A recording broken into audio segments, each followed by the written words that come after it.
Hey folks, today is the day. Elk Week is officially live on our platforms. All week we're celebrating the animal that fuels our dreams, the elk. So starting today, you're going to find brand new elk hunting videos, exclusive podcasts, fresh elk themed gear across all of our platforms. And we're also launching a new limited edition elk stamp designed by our good friend Lyle Hebel. Every dollar from those stamp sales goes directly to the Rocky Mountain Elk Foundation to support habitat conservation and elk hunting access. And don't forget, we're giving away a massive gear package worth over $4,000 thanks to our amazing partners. This is just the beginning of Elk Week, so stay tuned and buckle up. Elk Week starts now. Go to the link in the description if you want to sign up for that gear package that is special to Elk Week.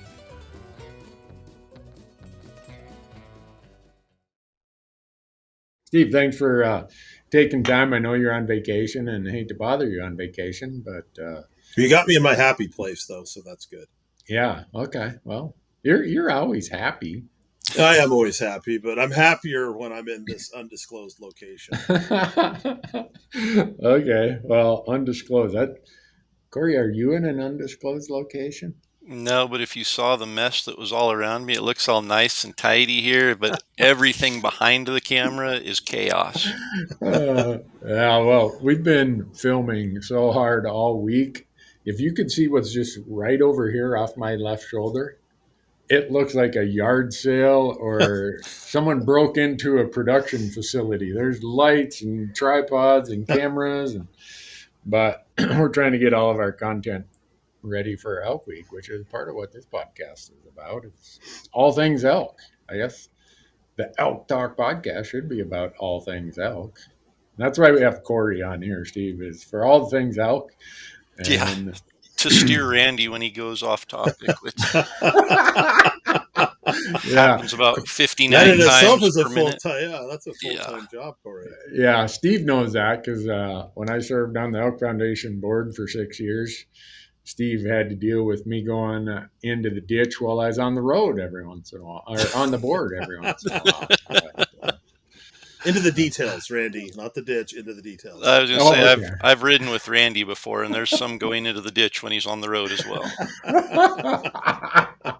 Yeah, well, Corey and I being the fans we are, and the audience and listeners being fans also of the Rocky Mountain Elk Foundation, Steve, we appreciate you taking time. We just want to give people maybe a wider perspective of what the Elk Foundation does and how you guys do it, and just, whatever you want people to know about the Elk Foundation, this is an opportunity to add to it. And I recite that mission statement. I think it's probably going to be etched on my gravestone to ensure the future of elk, other wildlife, their habitat, and our hunting heritage.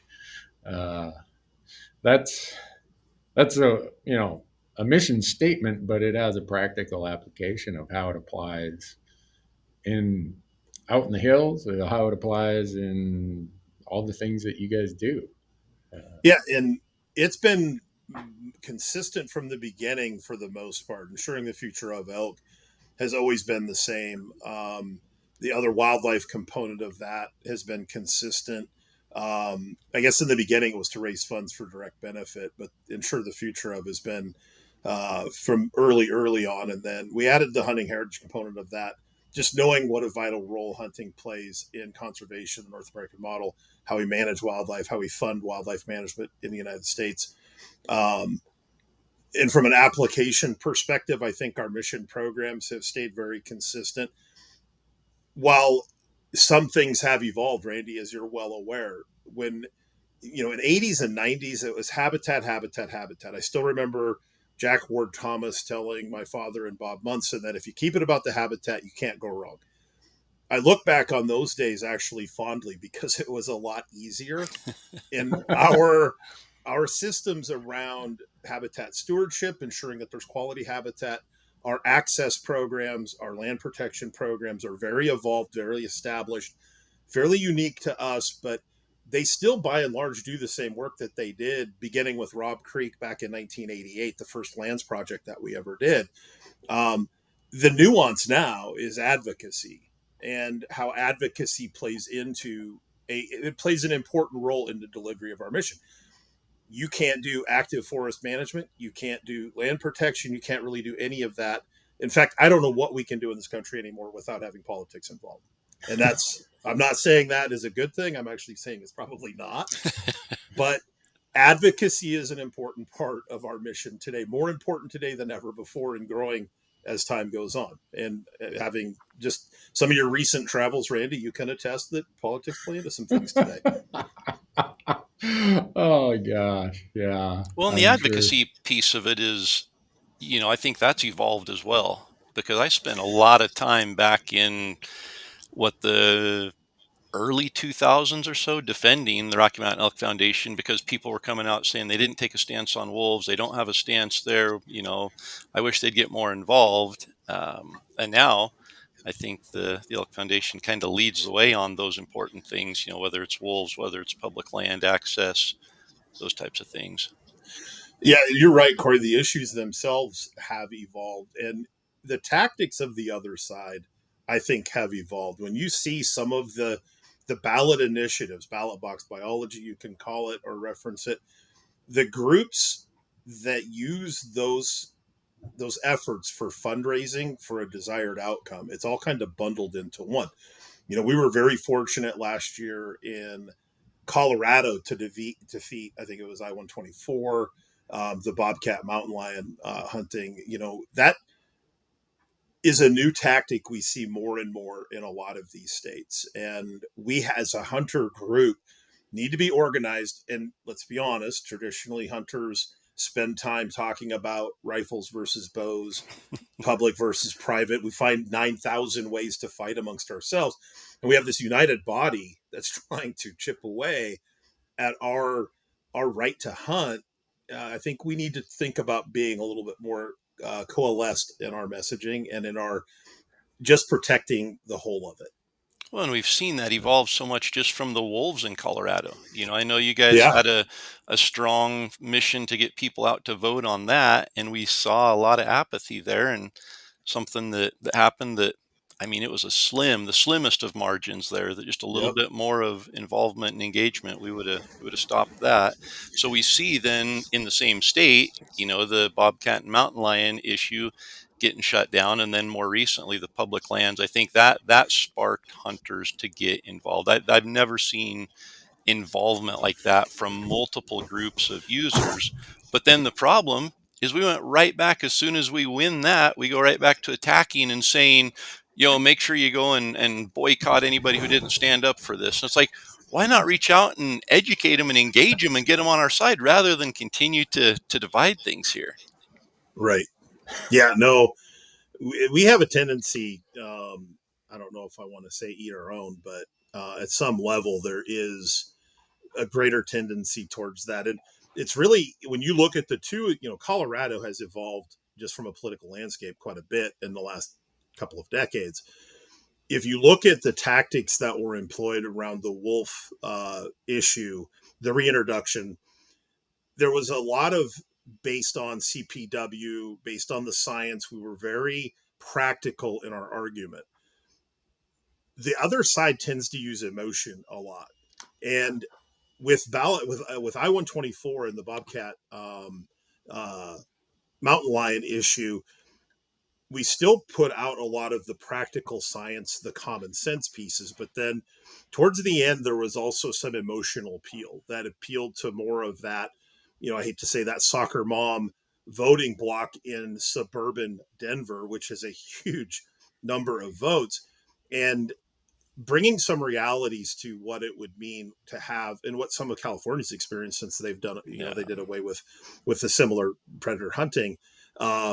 That's really where we saw the shift in the numbers. And I mean, this went from, I think, 11 or 12 points down to up by 13.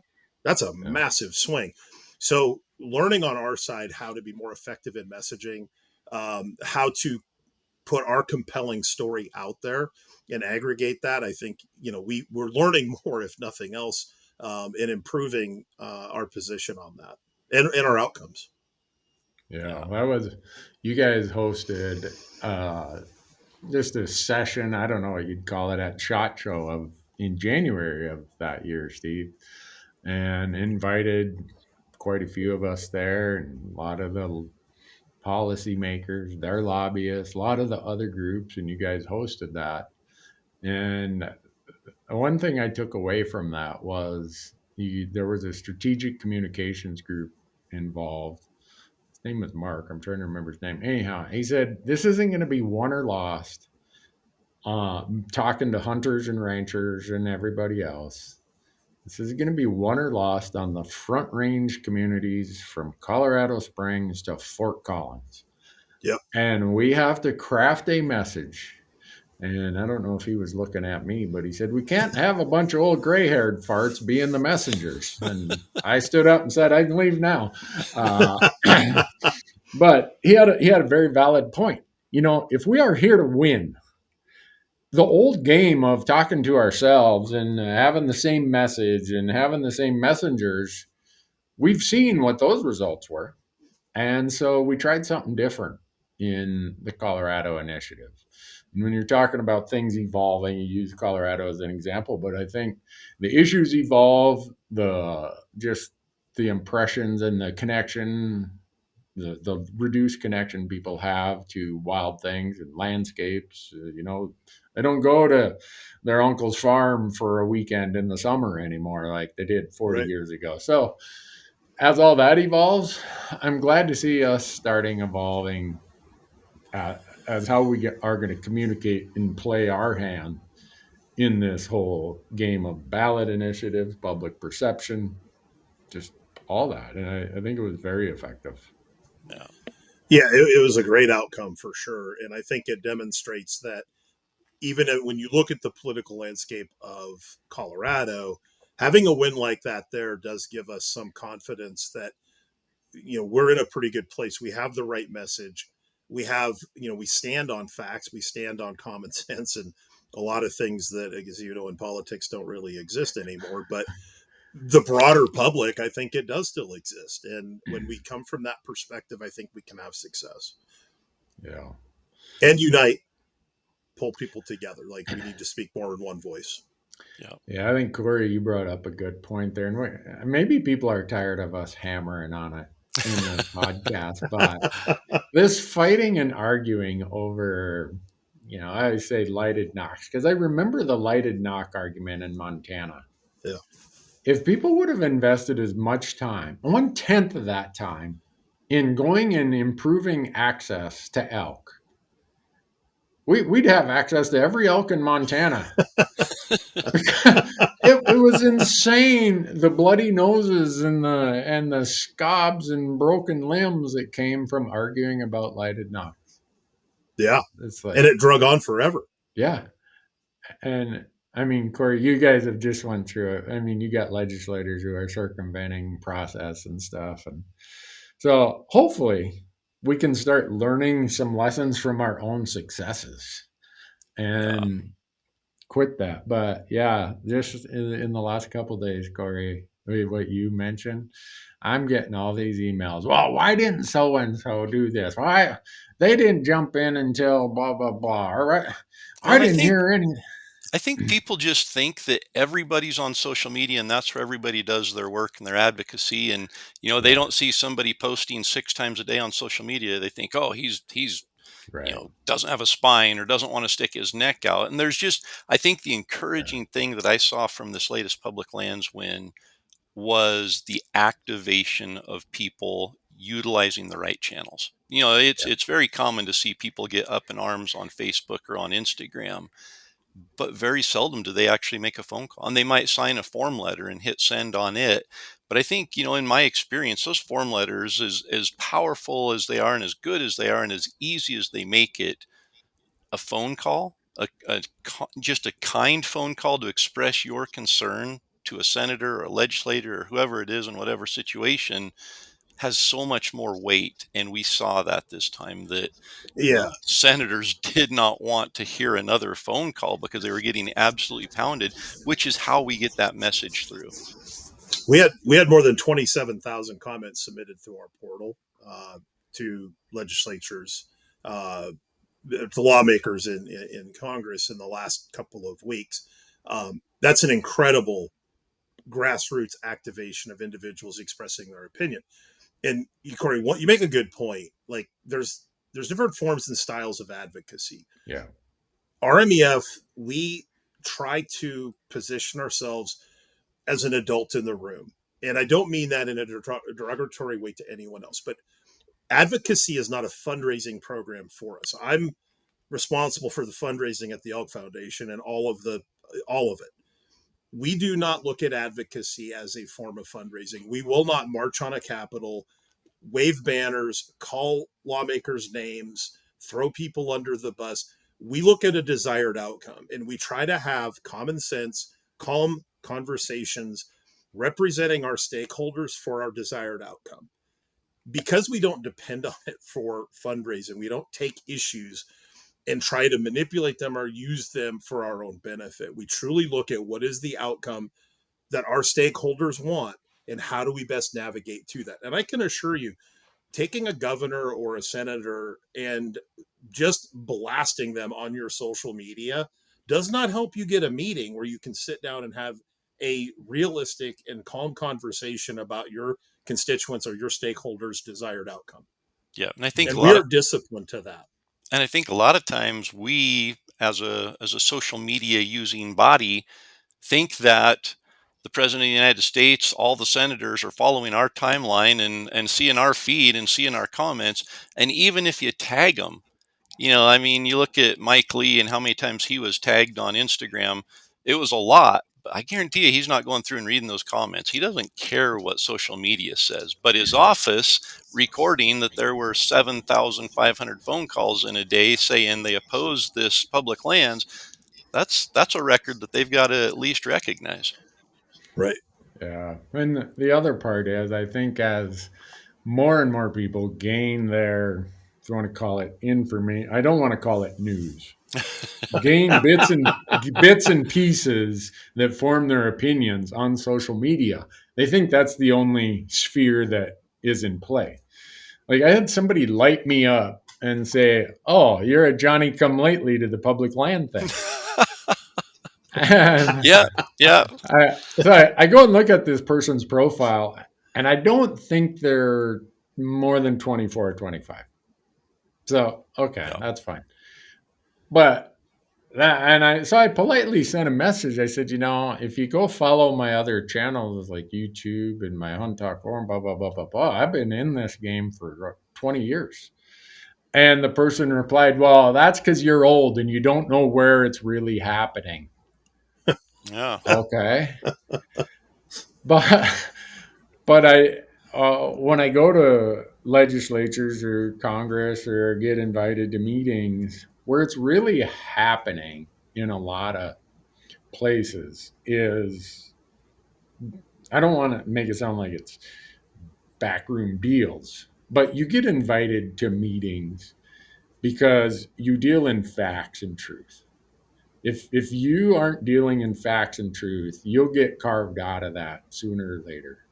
The only currency that we as a community really have is truth and facts, and Right. our commitment to what we say we're going to do. So I get that, and social media. I've never had my social media platforms blow up the way they did the last 10 days. Yeah. I the guys were all on vacation on Friday and Saturday. I'm trying to figure out how to do it. I got I wouldn't call it a master class. I graduated kindergarten or Instagram for kindergartners because I had to do my own videos and caption them and everything. Uh, but that really was a mechanism for leveraging people based on what I knew to be factual, based on what I knew to be the real risks and possibilities. But there is so much that happens outside of social media.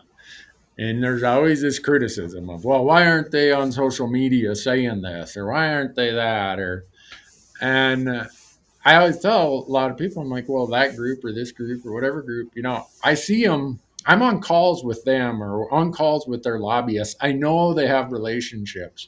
They have people working every day of the week on this stuff. They're just not out there making a big scene of it. But in today's world of social media, everyone thinks that's where actual, if you want to call it deals are struck or negotiations are made, whatever term you want to put to it. Yes, social media brings a ton of pressure to elected officials. It can if leveraged properly.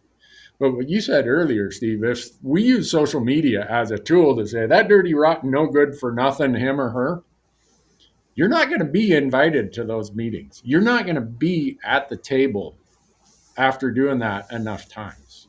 And Right.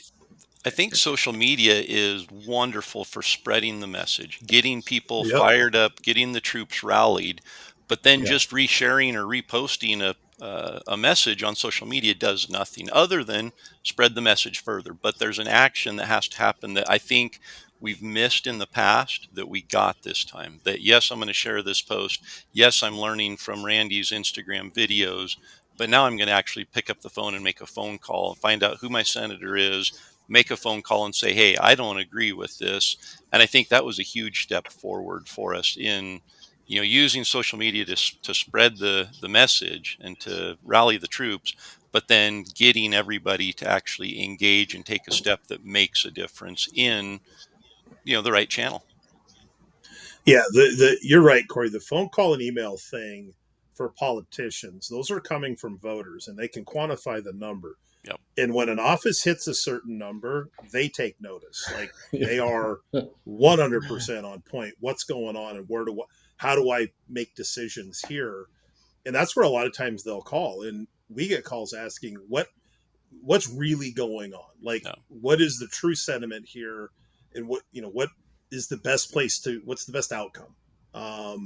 And you're right, and I think social media also, politicians are using red herrings there as much as anything, like, hey, let's send everybody over here chasing this while I go work on this over here because they're distracted with that. Mhm. The current president's very good at that. He throws something out there, media, everybody jumps all over it. Meanwhile, something completely different is going on over here.